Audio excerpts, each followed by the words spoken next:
This is an emotional day for me, not just for what I'm going to be announcing, but to see so many people here and to hear what's been said. Thank you very much.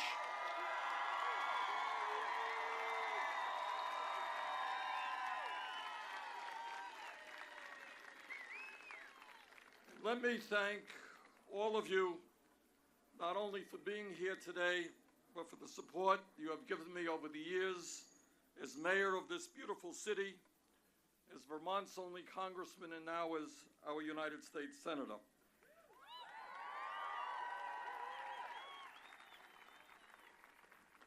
I also want to thank my longtime friends and fellow Vermonters, Bill McKibben, Brenda Torpy, Donna Bailey, Mike O'Day, and Ben and Jerry, for all that they do and for their very generous remarks. And thanks also to Jenny Nelson for moderating this event and for her incredible leadership in Vermont agriculture.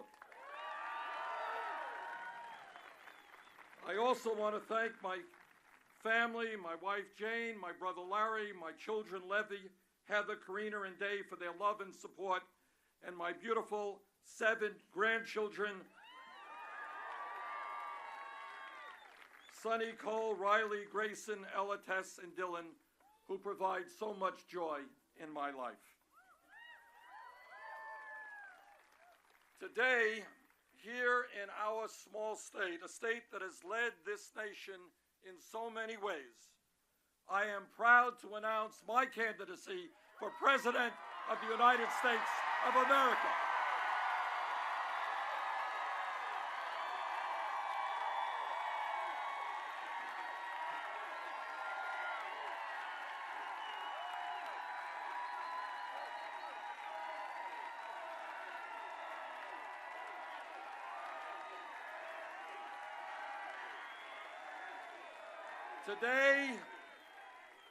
Today, with your support and the support of millions of people throughout our country, we begin a political revolution to transform our country economically, politically, socially, and environmentally.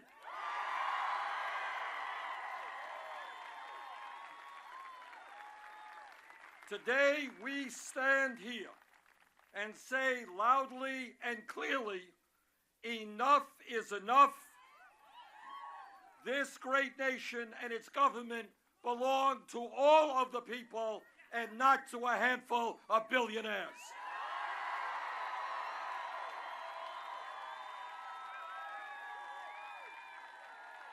Brothers and sisters, now is not the time for thinking small.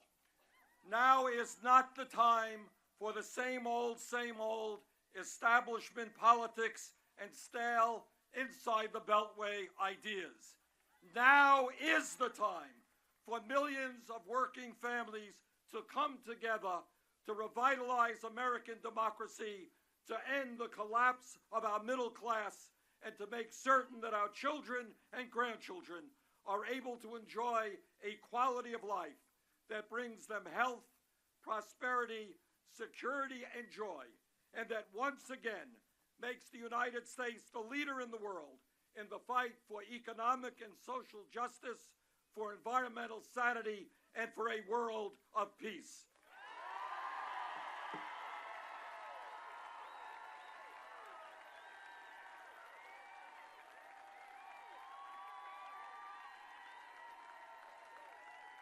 My fellow Americans, this country faces more serious problems today than at any time since the Great Depression, and if you include the planetary crisis of climate change, it may well be that the challenges we face now are more dire than at any time in the modern history of our country. And here is my promise to you for this campaign. Not only will I fight to protect the working families of this country, but we are going to build a movement of millions of Americans who are prepared to stand up and fight back.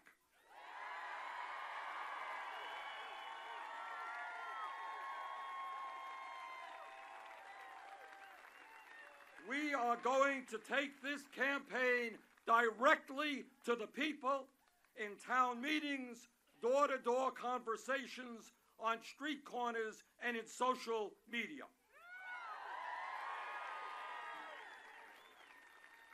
This week, we're going to be in New Hampshire, we're going to be in Iowa, and we're going to be in Minnesota, and that is just the start of this national campaign.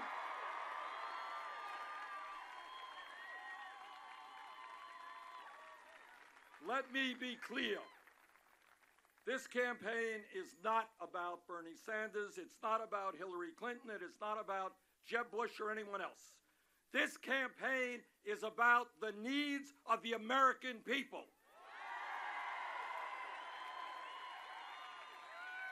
And the ideas and proposals that effectively address those needs.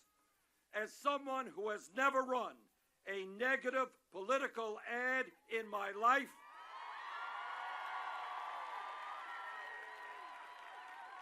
my campaign will not be driven by political gossip or reckless personal attacks. This is what the American people want and deserve. These are serious times. We need serious debates.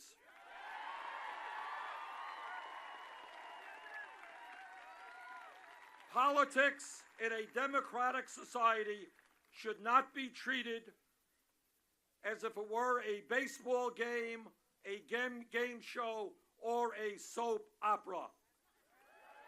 And I hope the media understands that as well.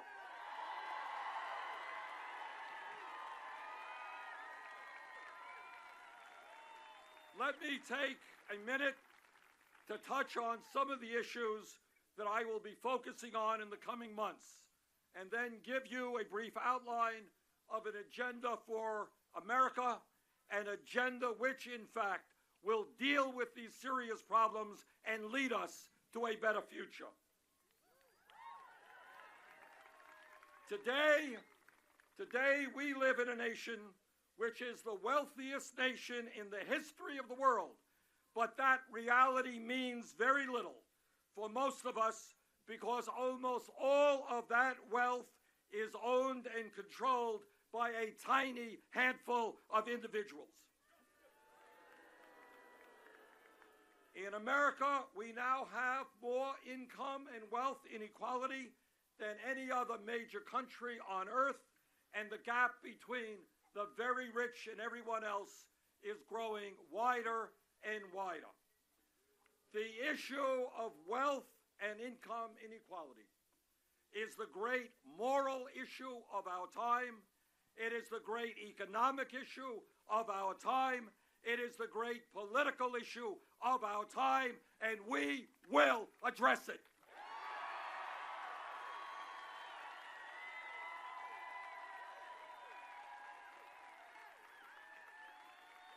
Let me be very clear, and let the top 1% understand this. There is something profoundly wrong when the top 1/10 of 1% owns almost as much wealth as the bottom 90%, and when 99% of all new income goes to the top 1%. There is something profoundly wrong when, in recent years, we have seen a proliferation of millionaires and billionaires at the same time as millions of Americans are working longer hours for lower wages, and we have shamefully the highest rate of childhood poverty of any major country. There is something profoundly wrong when one family owns more wealth in this country than the bottom 130 million Americans. This grotesque level of inequality is immoral, it is bad economics, it is unsustainable. This type of rigged economy is not what America is supposed to be about. This has got to change. And as your president, together, we are going to change it.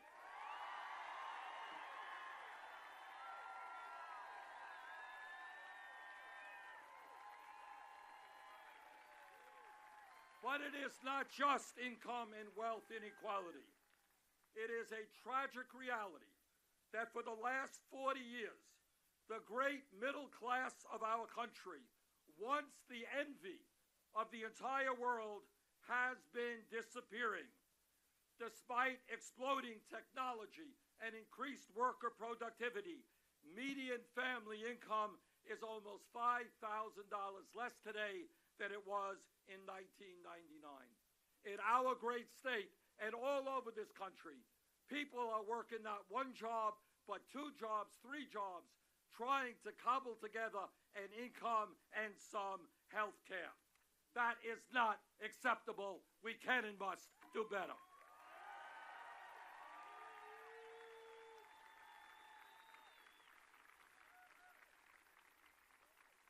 The truth is that real unemployment is not 5.4%, which you read in the papers. It is close to 11%.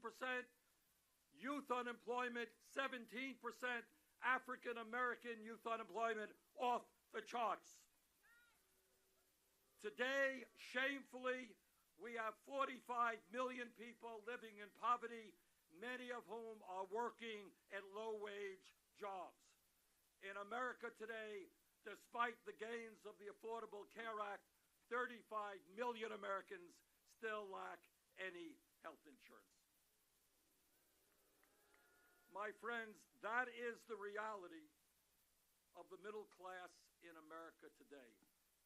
And that is a reality not just for us, but for our kids and our grandchildren that we are going to change.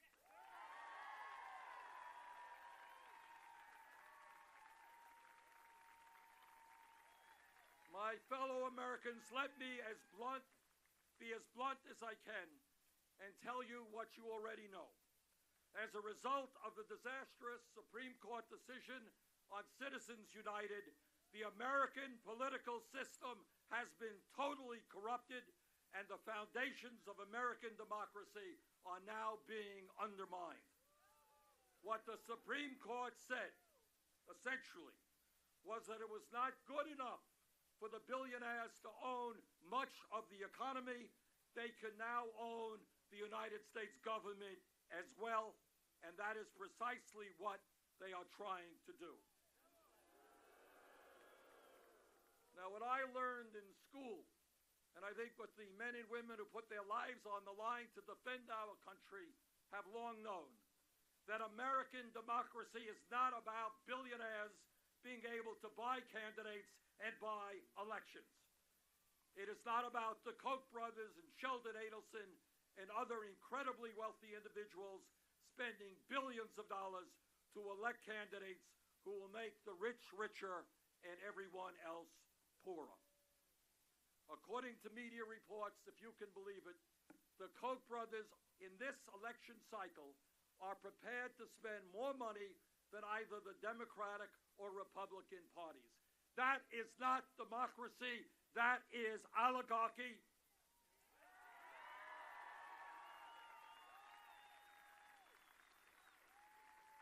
In Vermont, at our town meetings, we know what democracy is about, and that is one person, one vote. And that's the kind of political system we are going to fight for and are going to achieve. Now, when we talk about our responsibilities as human beings and as parents, there is nothing more important than leaving this country and the entire planet in a way that is habitable for our kids and our grandchildren. The debate is over. The scientific community has spoken in a virtually unanimous voice.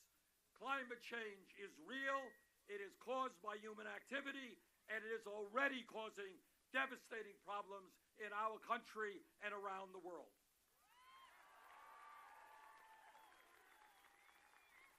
And let's be clear, if we do not get our act together, and have the United States lead the world in combating climate change, there will be more drought, more famine, more rising sea level, more floods, more ocean acidification, more extreme weather disturbances. As human beings who look out over this environment, who appreciate the beauty that we have on this planet, we are not going to allow the fossil fuel industry to destroy this planet.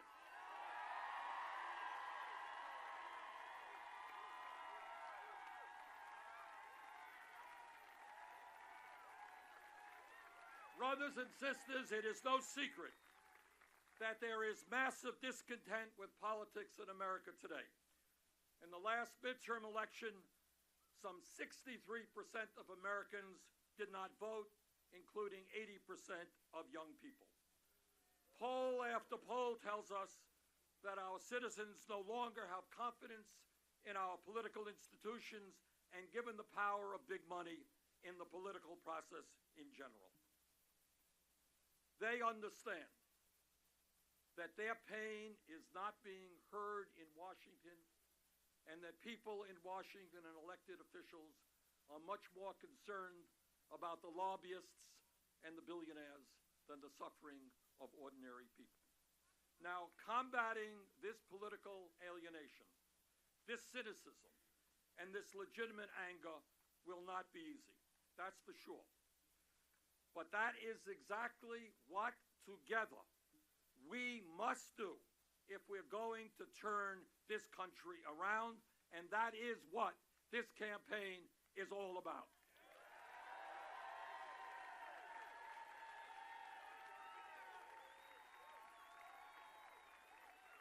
And if we are going to bring people together, we need a simple, straightforward, progressive agenda which speaks to the needs of the American people and provides us with a vision of a very different America. And what is that agenda? Let me briefly tell you what I think. The agenda begins with jobs, jobs, and more jobs. If we are serious about reversing the decline of the middle class, we need a major federal jobs program which puts millions of people back to work at good-paying jobs. At a time when our roads, our bridges, our water systems, rail and airports are decaying, the most effective way to rapidly create meaningful jobs is to rebuild our crumbling infrastructure.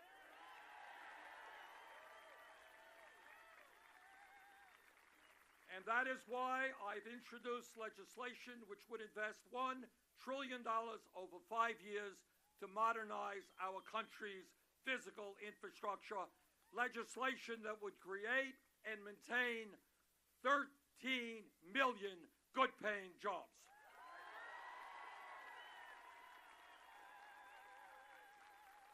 And as your president, I will lead the effort to make sure that legislation is passed. I will also continue to oppose our current trade policies. For decades, presidents from both parties have supported trade agreements which have cost us millions of decent-paying jobs as corporate America shuts down plants in Vermont and throughout this country and moves to low-wage countries. As president, my trade policies will break that cycle of agreements which enrich the few at the expense of the many.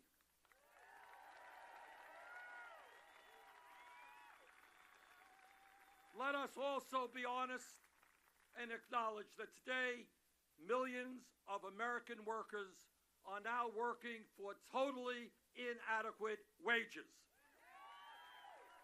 The current federal minimum wage of $7.25 an hour is a starvation wage and must be raised.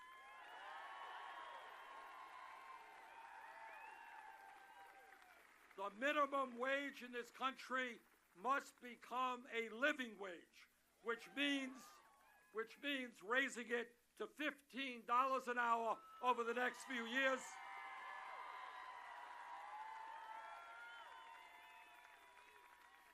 Our goal, and this is not a radical idea, but our goal must be that any worker in this country who works 40 hours a week is not living in poverty.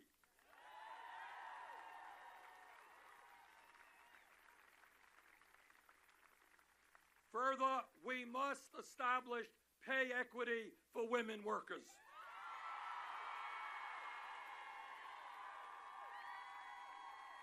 It is unconscionable that women earn 78 cents on the dollar compared to men who perform the same work.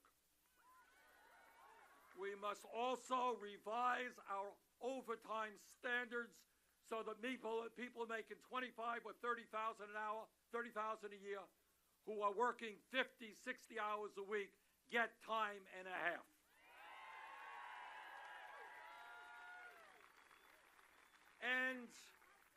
And we need paid sick leave and guaranteed vacation time for every worker in this country.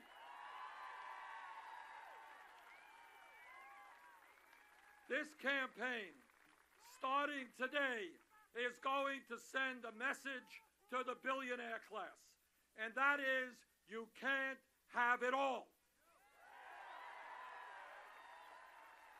You can't get huge tax breaks while children in this country go hungry. You can't continue sending our jobs abroad while millions are looking for work. You can't hide your profits in the Cayman Islands and other tax havens while there are massive unmet needs on every corner of this nation. To the billionaire class, I say that your greed has got to end. You cannot take advantage of all of the benefits of America if you refuse to accept your responsibilities.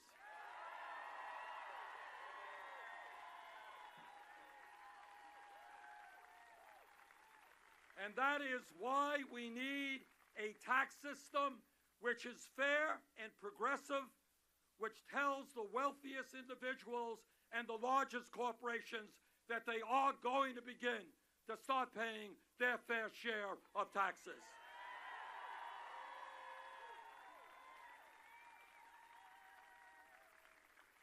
When we talk about power, we talk about Wall Street.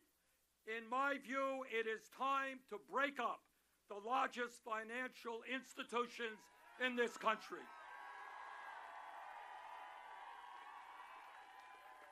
Wall Street cannot continue to be an island unto itself, gambling trillions in risky financial instruments while expecting the public to bail it out.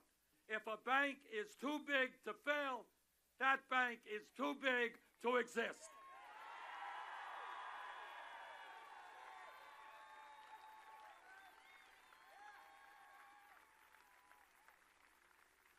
If we are serious about a progressive agenda that speaks to the needs of working families, that talks about climate change and the needs of our kids and the elderly, we must be focused on campaign finance reform and the need for a constitutional amendment to overturn this disastrous Citizens United decision.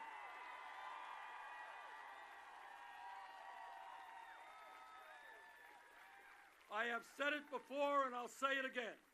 I will not nominate any justice to the Supreme Court who has not made it clear that he or she will move to overturn that disastrous decision which is undermining American democracy. Longer term, we need to go further and establish public funding of elections.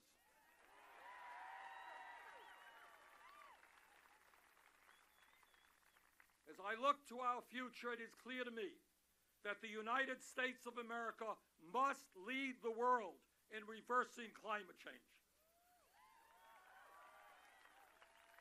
We can do that by transforming our energy system away from fossil fuels toward energy efficiency and such sustainable energies as wind, solar, geothermal, and biomass.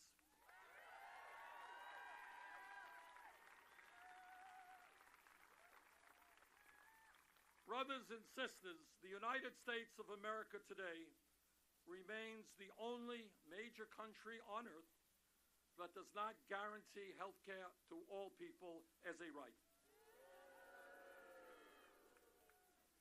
Despite the modest gains of the Affordable Care Act, 35 million Americans continue to have no health insurance, and even more are underinsured.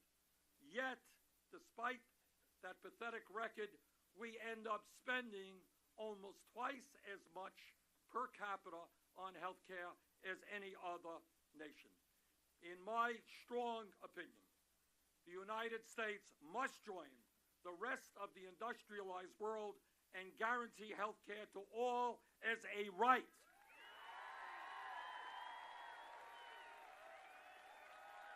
And we must do it through a Medicare for all single-payer program.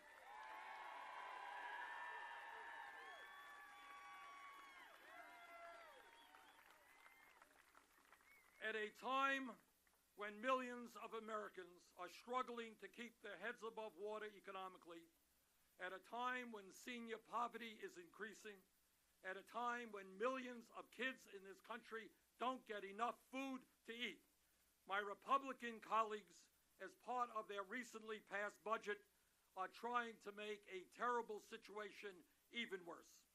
If you can believe it, and this is the truth, the Republican budget throws 27 million Americans off of health insurance, makes drastic cuts in Medicare, throws millions of low-income Americans, including pregnant women, off of nutrition programs, and makes it harder, for working-class families to afford college or put their kids in the Head Start program. And then, to add insult to injury, the Republican budget provides huge tax breaks for the very richest people in this country while they raise taxes on working families. Well, let me tell my Republican colleagues that I respectfully disagree with their approach.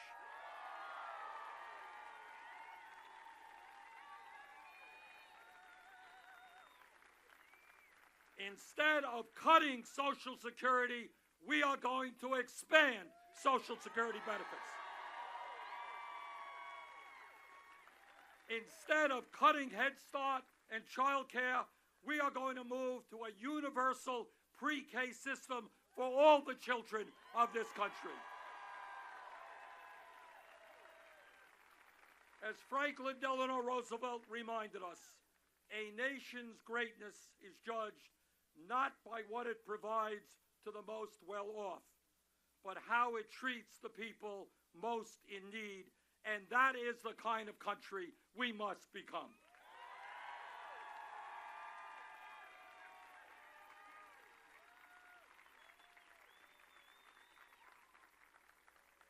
And when we talk about education, let me make it very clear. In a highly competitive global economy, we need the best educated workforce we can create. It is insane, it is counterproductive to the best interest of our country that hundreds of thousands of bright young people cannot afford to go to college, and that millions of others leave school with a mountain of debt that burdens them for decades.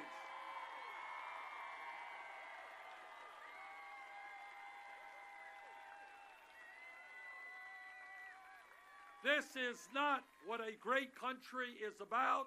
That must end, and that is why I, as president, will fight to make tuition in public colleges and universities free,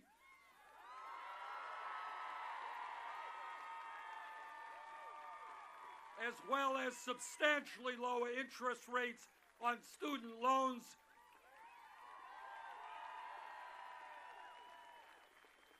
The young people of our country are the future. They've got to get the education they need.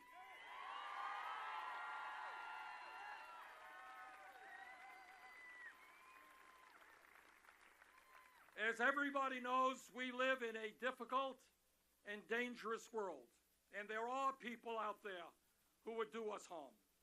As president, I will defend this nation, but I will do it responsibly.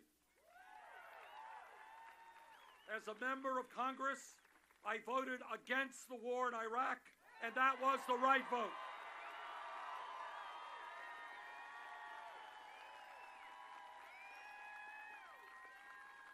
I am vigorously opposed to an endless, perpetual war in the Middle East.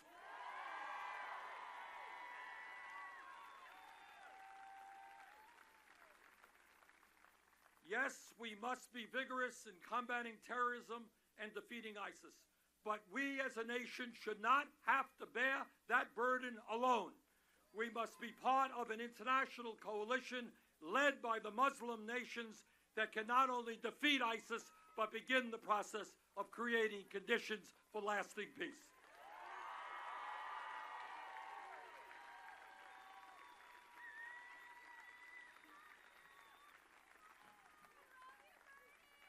As some of you know, I was born in a faraway land called Brooklyn, New York. My father came to this country from Poland without a penny in his pocket and having dropped out of school at a young age. My mother graduated high school in New York City. My father worked his entire life as a paint salesman, never made much money. My parents and my brother and I lived in a small rent-controlled apartment. My mother's dream was to move out of that small 3.5-room apartment and get a home of her own. She died young, and her dream was never fulfilled. As a kid, I learned in many, many ways every day in my house what lack of money means to a family, and that is a lesson that I have never forgotten and never will forget.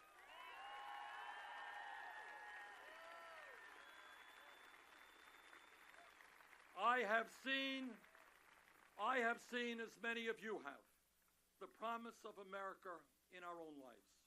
My parents never, never, never would have dreamed that their son could become a United States Senator, let alone run for president.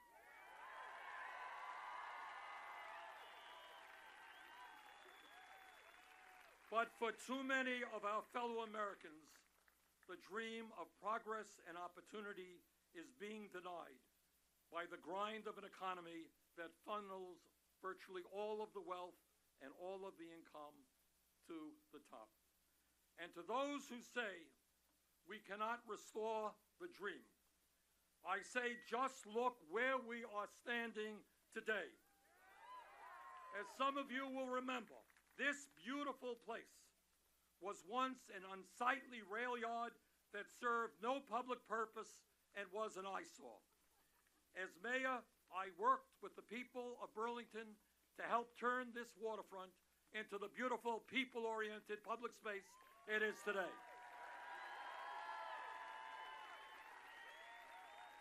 We took that fight to the courts, to the legislature, and to the people, and we won. The lesson to be learned, and it is a profound political lesson, is that when people stand together, when people are prepared to fight back, there is nothing that cannot be accomplished.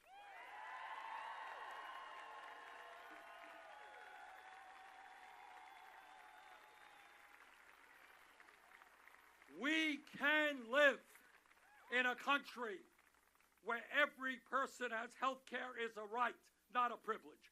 We can live in a country where every parent can have quality and affordable child care, and where all of our qualified young people can get a college education regardless of their income. We can live in a country where every senior can live in dignity and security and not be forced to choose between food and medicine. We can live in a country where every veteran who has put his or her life on the line to defend this nation gets the quality health care and benefits they have earned and deserve.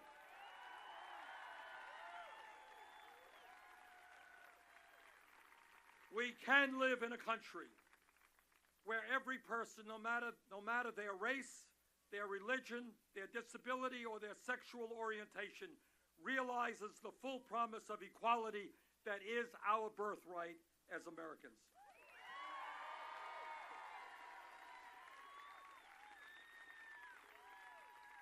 Brothers and sisters, that is the nation we can build together. And I ask you and people throughout this country to join us in this campaign to build a future that works for